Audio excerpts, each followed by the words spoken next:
Hello friends, this is Mega here and welcome to Bharat classes. तो आज मैं आपको बताने वाली हूँ कि अब लास्ट 15 डेज में आप क्या करें जिससे आपका एग्जाम क्रैक हो। और सिर्फ सीटेट एग्जाम क्रैक ही नहीं, आप बड़ी आराम से 110 प्लस ला सकते हैं। अगर जो मैं आपको बता रही हूँ कुछ इंपॉर्टेंट पॉइंट्स जो आपको ध्यान में रखने हैं या कहीं आप नोट करके रख लीजिए।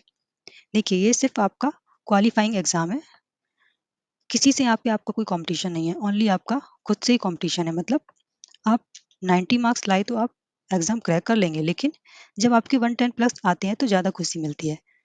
तो हमें यहाँ पर किन किन बातों का ध्यान रखना है ये हम समझेंगे कि लास्ट 15 डेज में हमें क्या करना है। तो सीटेट एग्जाम, जैसा कि आप सभी जानते हैं, 2.5 घंटे का आपका पेपर होता है, 150 मार्क्स। ठीक है, और 150 आपको वहाँ पे मिनट्स मिलते हैं, यानी कि एक क्वेश्चन के लिए आपको 1 मिनट मिलता है। अब आपको ऑफलाइन एग्जाम है तो आपको यहाँ पर OMR सीट भी फिल करनी होती है। ठीक है, तो 1 मिनट में आपको आपका आंसर भी टिक करना है और OMR भी फिल करना है। तो वहाँ पे आप टाइम मैनेजमेंट थोड़ा करके चलेंगे। ये आपका कैसे होगा? ये आपका होगा प्रीवियस क्वेश्चन पेपर की जब आप प्रैक्टिस करेंगे तब। तो फर्स्ट वीक में हमें क्या करना है? देखिए, फर्स्ट वीक में सिर्फ आपको आपके कंटेंट या सिलेबस पर ध्यान देना है। कंटेंट और सिलेबस क्या? ठीक है, या तो आप चाहे आपका सिलेबस 1 बाई 1 किताबों से या जो भी आपके नोट्स हैं वहाँ से पढ़िए। ठीक है, या जो भी आप सोर्स है, आप जहाँ से भी तैयारी कर रहे हैं वहाँ से आप कंटेंट या सिलेबस को कवर कीजिए। फिर आप क्या कीजिए, नेक्स्ट आप मैराथन क्लासेस देखिए। ठीक है, अब सबसे ज़्यादा इम्पोर्टेंट यहाँ पे क्या है कि आपको एक राइट सोर्स पकड़ना है। राइट सोर्स से मतलब मेरा ये है कि अब आपको भटकना नहीं है, आप जहाँ से पढ़ रहे हैं आप वहाँ से पढ़िए।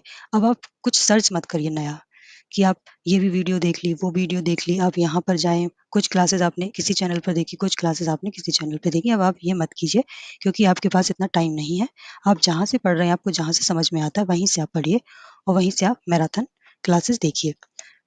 आप मैराथन नहीं देख सकते, आपके पास इतना टाइम नहीं है, तो आपके पास जो नोट्स हैं या आपने जो तैयार किए हैं, ठीक है, जहाँ भी आपसे आपके दोस्तों से आपको मिले हैं या आपने कहीं से भी कलेक्ट किए हैं, उन नोट्स को आप फर्स्ट वीक में पढ़िएगा। और सेकेंड वीक में आपको क्या करना है? आपको कुछ नहीं करना है, आपको सिर्फ प्रीवियस ईयर क्वेश्चन पेपर की प्रैक्टिस करनी है। किसकी प्रैक्टिस करनी है? Previous question paper. अब ये आपको सीटेट की साइट से भी मिल जाएंगे। ठीक है, नहीं तो जो भी आपने बुक्स ली हैं उसमें भी आपको कुछ प्रीवियस क्वेश्चन पेपर दिए रहते हैं, तो वहाँ पर आप उसकी तैयारी करेंगे। सिर्फ प्रीवियस क्वेश्चन पेपर लगाएंगे ताकि आपकी वहाँ पर प्रैक्टिस हो।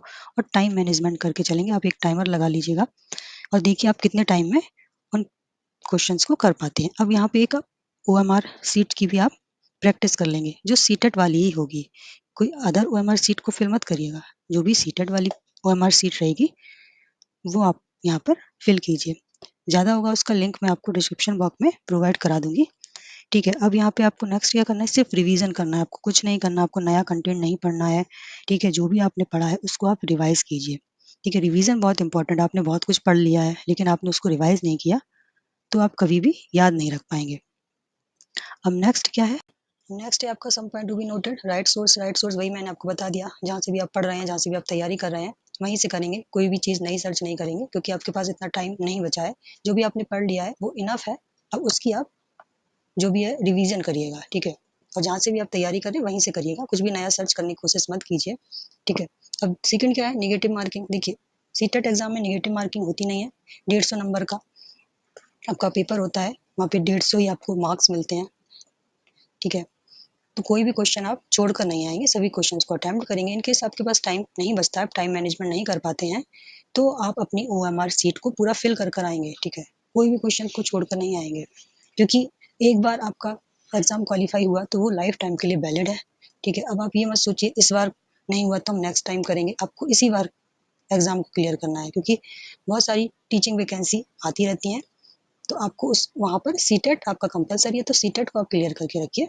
ठीक है, और सीटेट कोई बहुत बड़ा एग्जाम नहीं है, आप 1 महीने में 15 दिन में भी आप क्वालिफाइंग मार्क्स वहाँ पे ला सकते हैं। ठीक है, इसलिए मैं आपको बोल रही हूँ कि सभी क्वेश्चंस अटेम्प्ट कीजिए। ठीक है, अब क्या है कि ये ऑफलाइन मोड में हमारा एग्जाम है तो सभी के लिए एक जैसा ही है। ठीक है, अब सेट अलग होते हैं यहाँ पे, लेकिन बहुत ज़्यादा अंतर नहीं होता, कुछ ही क्वेश्चंस को आगे पीछे देखने को मिल जाते हैं। अब क्या करना है नेक्स्ट? आपको पैसेज की बहुत अच्छी प्रैक्टिस करनी है आपको, अदरवाइज सीटेट में आप अच्छा स्कोर नहीं कर पाएंगे। अगर आप पैसेज की प्रैक्टिस करेंगे तो आपका सीटेट में अच्छा स्कोर हो जाएगा। ठीक है, अब जो भी पैसेज मैंने आपको यहाँ कराए वो प्रीवियस ईयर पैसेज ही हैं, जो भी सीटेट में आए हुए पैसेज है वही मैंने आपको यहाँ पर प्रैक्टिस कराए हैं। तो पैसेज की बहुत अच्छी प्रैक्टिस कीजिए, क्योंकि 15 नंबर का पैसेज आपका इंग्लिश में आता है और 15 ही नंबर का पैसेज आपको हिंदी में आता है। तो हिंदी इंग्लिश मिला के आपके 30 नंबर तो पैसेज सही हो गए, जो कि आपको कोई दिमाग नहीं लगाना, वहाँ से आपको सिर्फ कॉपी करना है पैसेज से आंसर को, ठीक है। इसलिए पैसेज सॉल्व करना बहुत ईजी होता है, पर बच्चों का पैसेज सबसे ज़्यादा गलत होता है, क्योंकि उनकी कोई प्रैक्टिस नहीं होती। तो चैनल पर जाकर सभी क्लासेस को पूरा एंड तक देखेंगे, तो वहाँ से आपकी पैसेज की पूरी प्रैक्टिस हो जाएगी, ठीक है। अब लैंग्वेज अटेम्प्ट करते समय बच्चे बहुत गलती करते हैं फर्स्ट लैंग्वेज और सेकंड लैंग्वेज में। तो इस पर मैं आपका अलग से एक वीडियो बनाऊंगी, जो कि आपका एग्ज़ाम से पहले आपको एग्ज़ाम में किस तरह से आपको याद रखना है कुछ पॉइंट्स को, जब आप एग्ज़ाम में बैठेंगे तो किन किन बातों का ध्यान रखेंगे, इस पर मैं अलग से एक वीडियो बनाऊंगी। अभी आप समझेंगे 15 दिन में आपको अभी क्या क्या करना है, जिससे कि आपका 110 प्लस स्कोर आराम से हो जाएगा। तो नेक्स्ट हम क्या करेंगे, देखिए ये आपको याद रखना है कि चाइल्ड सेंटर एजुकेशन को आपको याद रखना है जब आप पेडागोलॉजी के क्वेश्चन वहाँ पर सॉल्व करेंगे। तो इसको भी मैं उसी वीडियो में आपको पूरा एक्सप्लेन कर दूंगी, समझा दूंगी, ठीक है। देखिए बच्चे को वहाँ पे सेंटर में रखना होता है, ठीक है। बच्चा आपका सेंटर में होना चाहिए, ठीक है। समझिए बच्चा आपका भगवान है, ठीक है। वहाँ पे बच्चे को नेगेटिव नहीं दिखाना है, बच्चा जहाँ पर एक्टिव है, ठीक है, वही हमारा आंसर सही होता है 90%, ठीक है। तो ये मैं आपको कुछ कीवर्ड बता दूंगी, जो भी आपके नेगेटिव और पॉजिटिव कीवर्ड रहेंगे एग्जाम में। अब नेक्स्ट हम चलते हैं, सब्जेक्ट देख लेते हैं।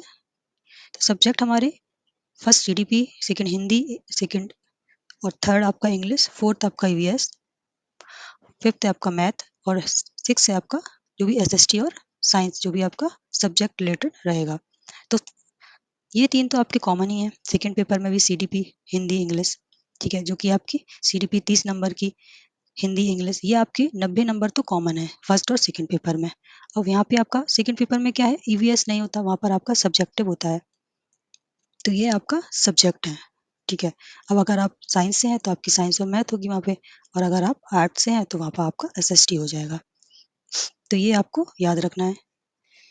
और हिंदी और इंग्लिश जो भी आपने वहाँ पे लैंग्वेज को चूज़ किया है, वो आप ऑफलाइन में बच्चे बहुत गलती करते हैं, क्योंकि वहाँ पे दो लैंग्वेज दी रहती हैं, दो हिंदी के पैसेज होते हैं, दो इंग्लिश के पैसेज होते हैं। तो आप वहाँ पे चार तो सॉल्व करके आएंगे नहीं, तो आप देखेंगे कि आपने फर्स्ट लैंग्वेज में क्या फिल किया है, सेकंड में क्या फिल किया है।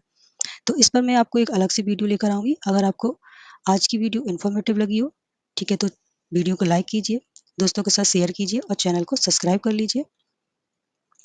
तो मिलते हैं हम अपने नेक्स्ट वीडियो में, नेक्स्ट क्लास में। तब तक के लिए good bye, take care, bye bye.